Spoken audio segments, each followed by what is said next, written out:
Who is a business analyst and why are they important to organizations from your own perspective? Okay, so it's funny how also again you've drummed that definition into our heads that I don't seem to forget it. A business analyst is basically anyone that enables change in an organization, by identifying needs and recommending solutions that deliver value to stakeholders. So basically, when I think about who a business analyst is, I think of a business analyst simply as someone who just thinks. And what do I mean think? Literally the guy that takes the step back and looks at the big picture and say, okay, what is the big question we are trying to answer here? And that is the need. And what is triggering that need? Could it be a business risk that is making us saying, okay, we need to change something?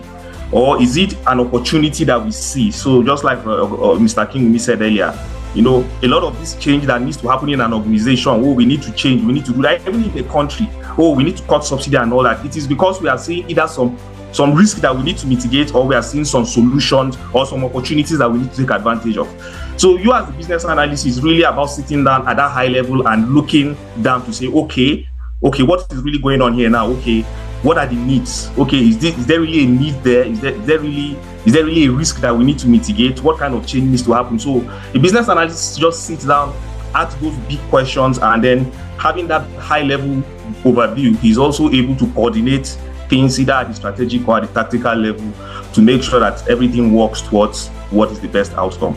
So I don't really want to stick to the definition, but this is how real it is for me in my workplace. So in a nutshell, can you describe the concept of business transformation? But permit me to say this, right? I know that your organization recently has rebranded somehow. So can you share the concept? I mean, what's the big deal? Why does any organization need to change? What's the concept behind business transformation? Yeah. Okay, so it was interesting when I was really just trying to think through this session, and that struck me like, okay, what is really business transformation? As opposed to the normal change that happens. So just to connect it to what I said earlier, when I said generally, whether it is business change or transformation or whatever I'll call it, it is change that's happening. It's a change that needs to happen as a result of either a risk or an opportunity, like I said earlier. So first and foremost is understanding that whenever a company needs to change, it's because it's trying to react to a risk or it's trying to capitalize on an opportunity. And because a change needs to happen, that is why business analysts have a job, because they are the administrators of that change process, using data to answer questions, doing research, just like Mr. King said. So, but we can also talk about what is the extent of the risk and the extent of the opportunities that is causing that change to happen. So, and then what kind of change, to what extent does that change needs to happen? So there are two things I'm trying to explain here. First and foremost, looking at the business environment to say, okay, there is a big risk, there is a big opportunity. So that in and of itself is one thing I want us to hold in our mind. And then I'm saying, having evaluated that, when you come into the company, you're saying, okay, what kind of change, to what extent would that change need to happen for us to either mitigate the risk or capitalize on the opportunity? So when we talk about transformation, for me, transformation is basically when the risk or the opportunity that you're trying to react to is something that is groundbreaking. It changes the rule of the game. And as a result of that, the company also needs to change in a way that literally allows it to redefine itself. Imagine the way we could say a butterfly is formed out of a moth. It is one thing to say you are a worm and you're getting bigger and bigger and bigger and you're changing color. It's another thing to say you have gotten to that stage where you literally need to turn into a butterfly. So the point where a company literally has its butterfly moment, it needs to change as a result of environmental risk or opportunity. That is where we talk about business transformation. And some of the things that will change in the company, which is something that, if you go ahead and have this course with Mr. King, you understand very well, is when we are at the strategic analysis phase of business analysis, when we are talking about the current state description. So the current state description is basically what are the business capabilities that the business have? What are the technology? What is the existing culture? What is the existing business model, the strategy? So basically, that whole infrastructure, we are saying that all that needs to be reviewed because this change is momentous. So when a company needs to carry out that level or that extent of change as a result of that extent of risk or opportunity, that is when we talk about something that is truly transformational. It changes the rule of the game, and you need to change very, very quickly, and you need to change fundamentally, as opposed to the normal change that comes around, okay, improving our processes, innovating around existing products or around existing markets. When transformational change happens, all that doesn't matter. All that is just swept out the window, and you literally need to bring out a new book and start writing the rule of the game all over. So I'm sorry I took a bit of time, but that's the way I probably explained it. I think you've mentioned this, so I think we can skip this. Yes, but I'll just throw a bit of light on this, just a little bit of light on this, because this also will be a call to action as to why I feel everybody who is on this call, who is able to do a business analysis certification, I'm not just doing the certification, okay? The certification for me was just a bonus. I know how, being a business analyst beyond the certification, and it's not something that is very, very prominent in this part of the country. And when you become a business analyst, you probably begin to appreciate a lot of the reason why we have the kind of problems we have. Because what business analysis does for you, it gives you a structured way of thinking. I tell people that it's literally like you have a lot of good ideas, you are intelligent, so there's a lot of stuff in your head. What business analysis helps you do fundamentally is it gives you a box. It gives you a filing system, an indexing system for you to organize your intelligence. So when Mr. Kiwumi talks about the business analysis core concept models, and he's telling you about need, he's telling you about change, he's telling you about stakeholders, value, right? These are like containers, these are like placeholders that you can drop other lower level concepts into. And it literally just changes the way you think and the way you see things. It's a very tough thing to do, but I can guarantee you, when you go through a course like that and you commit to that learning mindset, it will change the way that you think. I tell people what business analysis does for you is it teaches you how to learn and how to adapt fundamentally. So because of all this transformation that is going to be happening, change is going to be happening everywhere. And I love the way Mr. Kiwumi tried to put it in perspective when he brought that chart to say these are the variants or the various sectors that business analysts can play. Because when change is the kind of transformational change that we are talking about, like AI, right? There is even automation that is there that we're not talking about. There is also the one about the decarbonization and the move towards renewable energy. These are mega trends that companies will have to change towards. We're talking about the rise of ESG. So I'm in sustainability right now. We're talking about sustainability financing. The fact that if you are a very polluting or you're a polluting company, you may not be able to access finance again, or you might access finance at a very high cost that makes your business fundamentally non-competitive. So these are risks that people need to mitigate. And as a business analyst, anywhere change is happening, if people understand what they should do, a business analyst should be in the middle of that whole process, mediating the change process, looking at the big pictures, using data to answer difficult questions in an environment that is changing fast. So for me, even with AI that is happening, you still need business analysts. A lot of the jobs that business analysts should do going forward will not be replaced by AI. It will be more of a collaboration between business analysts and AI. The business analysts who are not good will be replaced by AI because they do their jobs mechanically. But for people who are able to think, who are not only able to have the right answers, but are able to ask the right questions, I think it's going to be an exciting future, but it is also a very scary future because it's a future that nobody can really predict what will happen. Where does a business analyst start from as regards driving business transformation initiatives? Where does it start from?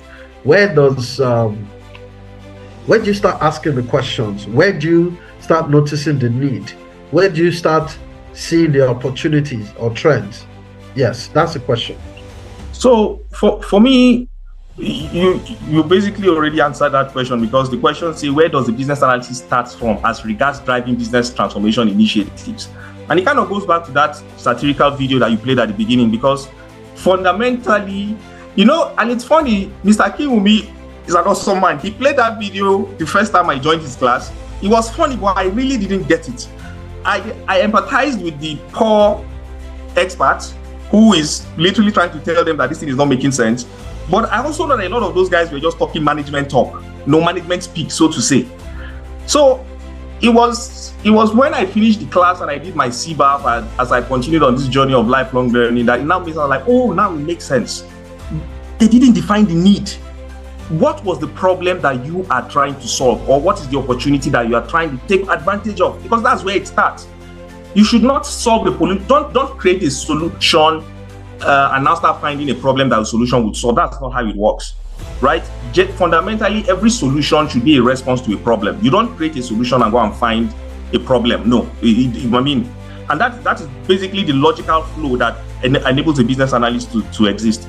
Because what we are basically saying is that, yes, we understand that, yes, you have all these things that you're saying, but, outside all this noise, a lot of the noise that we're during the elicitation process, a lot of the noise that we hear, which is a lot of the frustration and all that people say, we try to literally listen back and say, okay, what fundamentally are we solving for here? And if you understand that question, then you can now move from there to say, okay, how do we progress, having established that this is the need? Because a lot of the time, people think they have aligned on what the need is, particularly in large enterprise environments where you need to work on large projects and people, you need to talk to a lot of stakeholders. So you hear a lot of different things, and a lot of the time these things are conflicting. But you really need to be able to go back to where does the need, or what is the need first and foremost, right? What created that need and what is the need? So if you are able to go back to that point as a business analyst, then you know that you have a firm foundation for starting that business analysis process. My next question is where are the key? Oh, sorry. I think this should have been, what are the key technical skills of a business analyst? Apologies for that. I still like the wording. Where are the key technical skills of a business analyst? And I think that's probably even a more relevant question. As opposed to what are the key technical. So I think it's providence, but it's actually worded very aptly, sir. Because and I'll probably tie this to this other conversation that we'll be having around the AI mega trend that's happening, right? And that also forms the core of the self-development work that I'm doing on myself right now. Because I tell people, again, that's the beautiful thing about being a business analyst, because you can also do business analysis on yourself, right? It's a very weird thing. When you really commit to the trade, it's almost, sometimes it's like you're going crazy because of the way it just allows you to literally, change context at every time, go to a higher frame of reasoning and literally do a bit of business analysis work on yourself. So business analysis, as I tell a lot of people, business analysts are also very, very self-aware people. And that kind of goes to the root of the technical skills that I think business analysts need right now. In the age of artificial intelligence, and this is just my personal opinion, as I said, intelligence is going to become computational, and if it is in the terms of speed of thought and speed of problem solving, I think we've lost out to AI. Okay, you cannot outthink AI. This thing literally sits on the whole internet. They said ChatGPT has the whole of internet knowledge to 2021. Right? And then its ability to reason on an abstract level has also been increased from ChatGPT 3.5 to the ChatGPT 4 that we're using right now. And we know that ChatGPT 5 is in the works. So these things are becoming very, very intelligent, and they are becoming intelligent very fast. We can't compete at that level. For me, the areas where we can compete is more around the higher level of reasoning. So rather than saying, do I have the right questions, the right answers, is more around, can I ask the right question? So critical thinking. Right? For me, and I'm telling you what the technical skills are right now. And I know there's the area of domain knowledge that I'll come to. But again, domain knowledge is also something that is going to be largely automated. Domain knowledge is already something that is being automated, whether we like it or not. A lot of us use ChatGPT to do a lot of, at least, high-level framing for our technical work. So that is going to get better, and those tools are going to be fine-tuned. So for me, we've already lost that battle. But for me, it's more around, and that's why I like prompt engineering, okay? And I think prompt engineering is literally going to be what typewriting was in the last era. So when we talk about prompt engineering, prompt engineering is really around, can I ask the right questions?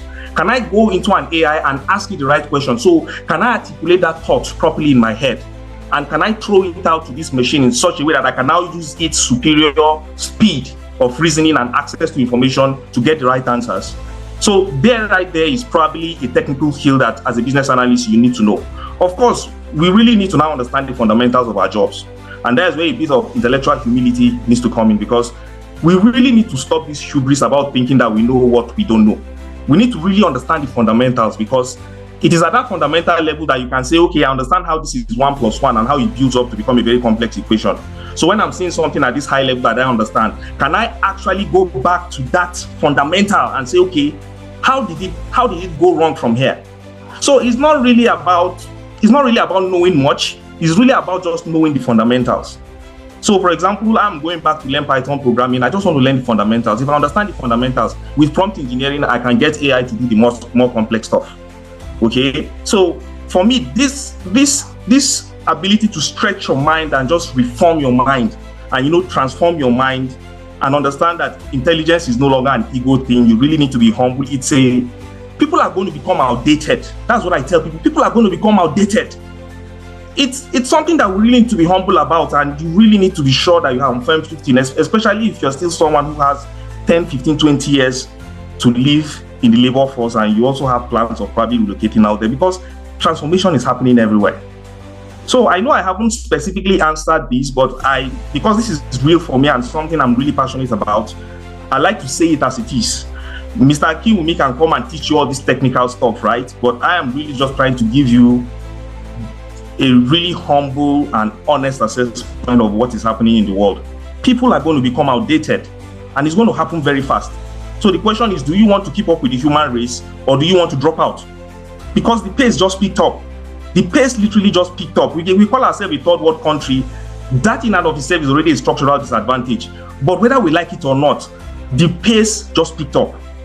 So we really need to sit down on a personal and on a professional level, and probably on a national level, and ask ourselves, what does that mean for us?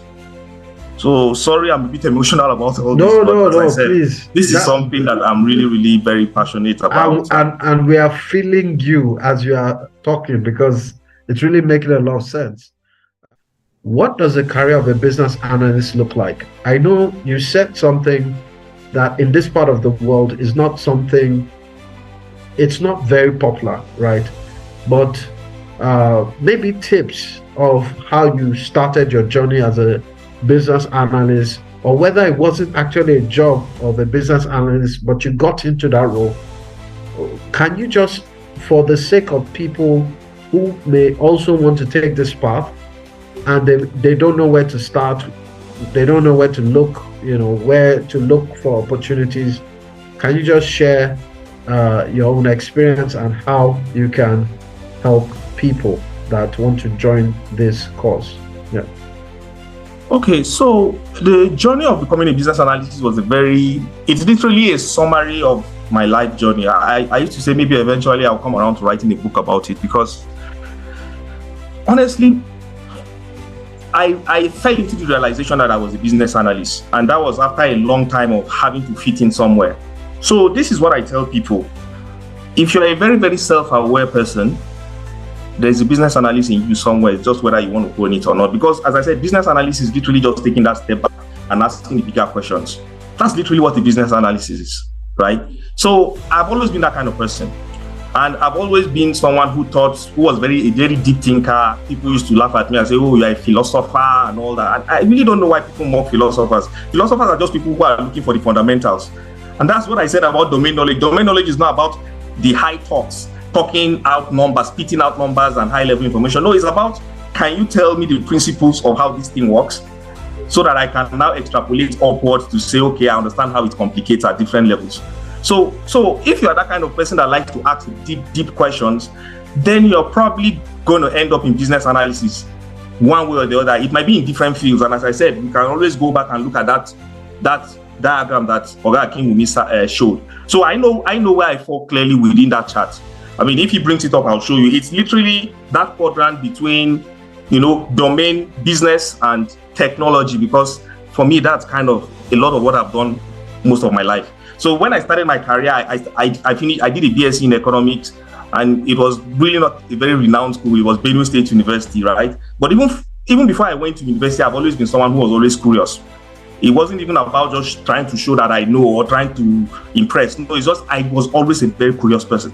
So as I said, if you're someone who has a curious mindset, who has a humble approach to learning, who really just wants to know, because knowing, if you're able to have that intellectual and that curious spirit, that's literally what enables you to ask the right questions.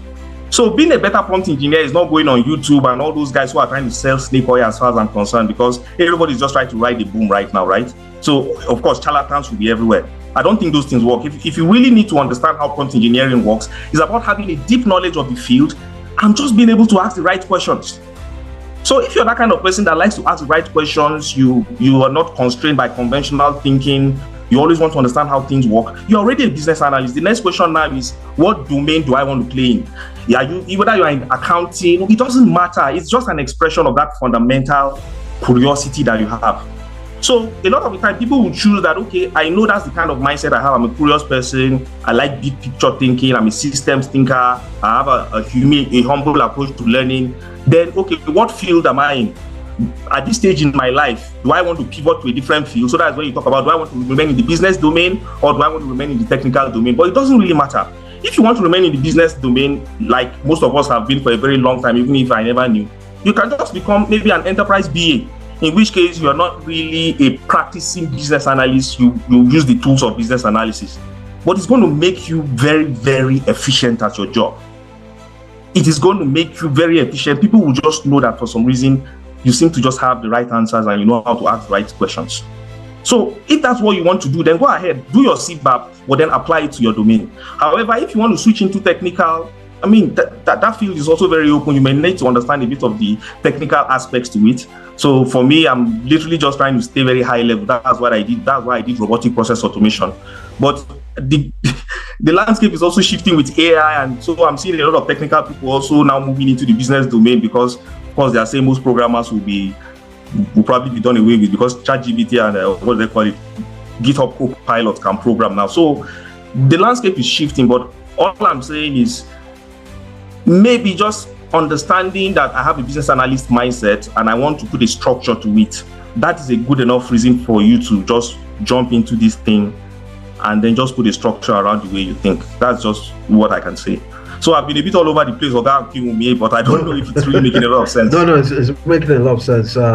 Business analysts can help. Business analysis can help you anywhere you are. Anywhere, even in your personal life. Like, yes. I don't care even if you're a pastor, right? If you're a pastor, there's a whole body of knowledge called that's elicitation and collaboration. Elicitation and collaboration. That's literally, if you're a pastor, you literally need to go and master the whole of that knowledge area. I work in strategy and planning, so there's strategy analysis for me. If you're someone that works as a mechanic, there's solution evaluation for you that literally gives you a structured approach to us. So there's something in there for everybody. There are 6 knowledge areas. There are tools and techniques, and there are also core competencies as well. So there's so much that you can learn, even if it's just for self-development. Okay, so in terms of salary range, because I already work in an enterprise, right? And I literally spend most of my career in NNPC where I work currently. So I'm not really out there looking out for this, for what these salary rates look like. But I know it's literally about how well you can sell yourself out there. I don't know the numbers. I've seen numbers. I'm not good remembering numbers, but I know I've seen salary ranges from like $45,000-$50,000 in Canada, US for a junior business analyst. So that's literally someone who will probably do something like an ECBA, and then maybe probably from university, he probably stays in a client that supports that practice, and then he probably gets in early. So sometimes you get even 25. So that's the thing. But I know for the really, really experienced ones, they get as high as 150, 200. For tech companies, for the ones that are really on the tech side. So it's because the field is also very broad, and there are different levels at which you can enter and different proficiencies at which you can practice. The salary range is very, very broad. It's literally how good can you learn the trade and how well can you sell yourself. But you can earn stupid money because you can earn on the business side, you can earn on the tech side, you can stay on the strategy side, like Mr. Akinwumi said, you can go into the operation side. Anywhere that change needs to happen, there's market for you.